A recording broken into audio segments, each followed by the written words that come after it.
Try mo itong dragon fruit.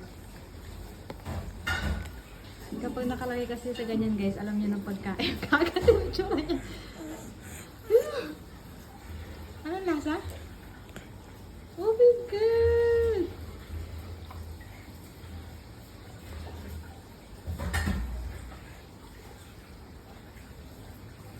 Sabi niya, first time ko itong matikman ah. Kaya tinititigan niya, first time niya makakain yan. So, iba yung lasa nito. Iba yung lasa niyan. Ay, sus!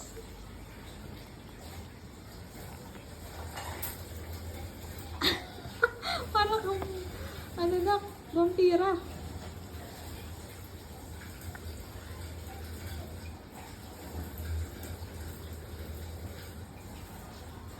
Tigil na talaga. Sabi niyo, bakit iba yung tsura nito?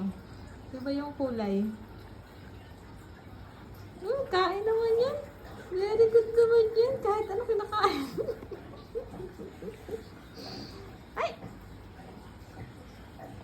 Wow! Kain ikaw ng dragon fruit? Dragon fruit? Ay, nakatigim ka na pala niyan. Nasa tiyan kita. Kumain ako niyan. Jesus!